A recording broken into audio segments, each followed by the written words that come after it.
Hey guys, welcome back to our channel. In our last lesson, we talked about characters, paragraphs, and how to modify font sizes and spaces in between lines.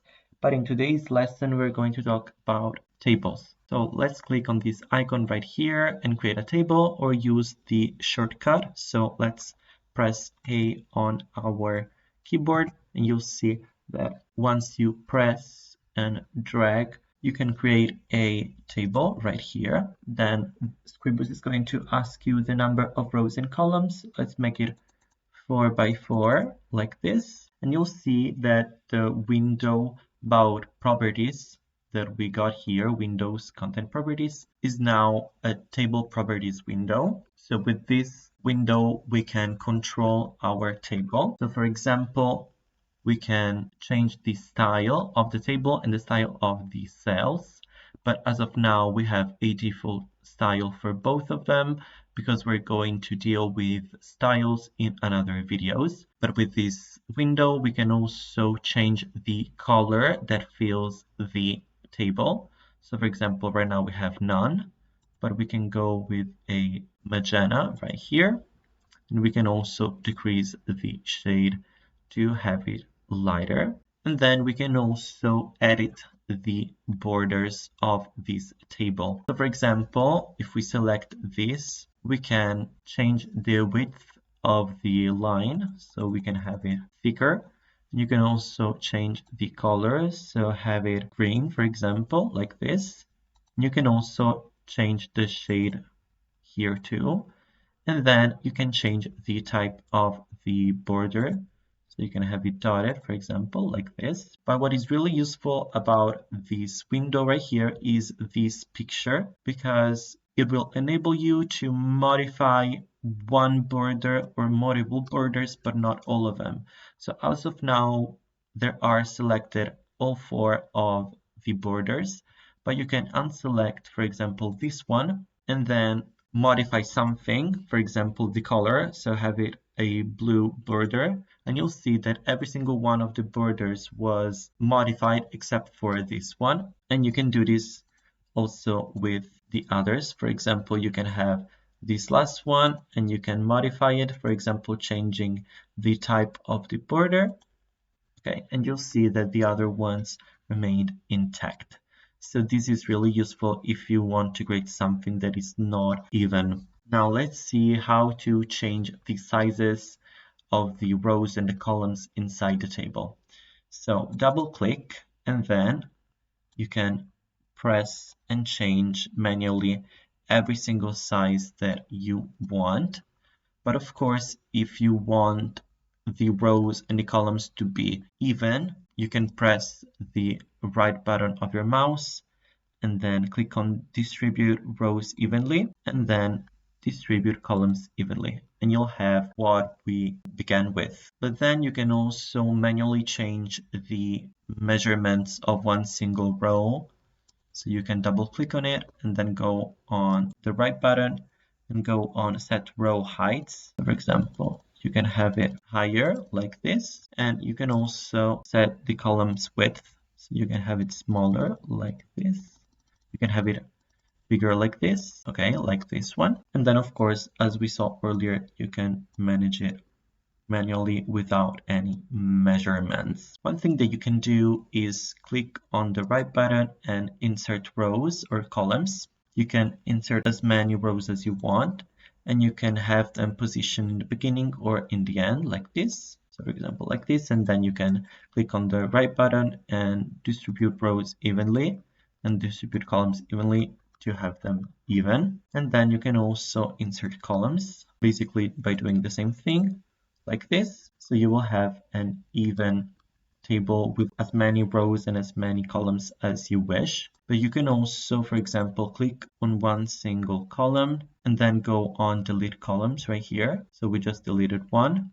Or you can select 2 cells inside the table and go on table and click on merge cells right here. And like this, we merge 2 cells in order to create a bigger one. One thing that you have to be careful with is the fact that if you adjust the frame, you will also adjust the measurements of the table. The ratio between the columns and the rows will stay even, but of course the measurements are going to be changed by the modification of the frame of the table. Of course, you can type in the single cells. For example, you can type in hello like this. Once you type something in, it will appear a text properties window right here. So you can select it and change the font and change the size and everything that we just learned in our last video. So for example, you can have it with a shadow and with a border right here like this. And if you want to go on the other tab, just click on them like this, and then you can fill each one of them and then create for every single cell a different text by using all the text properties that we learned. For example, you can change the alignments, and then you can change the line spacing or the color or the effects like this. So let's create a table with what we learned today. So let's create a table with, for example, 7 rows and 8 columns like this, so that we can create a table with our schedule for the week. So we'll have days in the first row like this, and then we'll have our hours on the first column like this. Okay, so as you can see, we have our schedule goes from 8 a.m. to 8 p.m. and we have our days from Monday through Sunday. So let's go and edit the colors. So for example, let's edit the color of the first row like this. So let's have it red, maybe a red that is not so intense like this. And then let's go and edit our first row. Okay, let's have it blue like this. And then we can go and change the first cell right here and have it go black to white because it's not going to be filled. And then we can go and edit the borders. For example, we can edit this top border right here. So we can have it blue and we can make it a bit thicker like this. And then we can edit this left one. So let's only edit the left one. Let's have it red. And then we can go in and fill with our appointments. So for example, we can have breakfast. And then we can have, for example, lunch.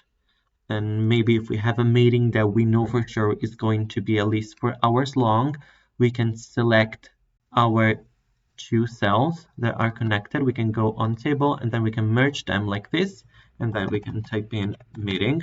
As you can see, one of these words is not on one line only because of its length. So one thing that we can do is managing the size of the cell manually like this, or we can just change the size of the font like this. We can also change the font of the days. So for example, we can have it Bernard empty condensed and we can have it bigger. Like for example, 18, we can have it in the middle like this. And then we can do it with all of the cells. So that right now we have our days with a different font from the appointments of the week. Then we can also change, for example, the color of the other cells. So we can have it a light cyan like this. So this is our table with our appointments for the week. So let's revise what we learned today. We learned how to create a table with this button or by selecting A as a shortcut. Then we learn about using the table properties window in order to change the color that fills the table and its shade. We learn about how to change the color and the width and the type of the borders of the table and how to change only one of them or 3 of them or 2 of them but not all of them. Then we'll learn how to change the sizes of the columns and the rows manually or by using the measurements of their heights and their weights. And then we learned about how to make them even once again, how to add rows and add columns, and how to delete them. We learned how to type inside a cell inside a table. And then we learned how to change the measurements of the cells in the table by regulating the size of the border of the table itself. That's all for today, you guys. Remember to like this video if you enjoyed it, and remember to subscribe to our channel in order to stay updated on our next videos in our new video course about Scribus.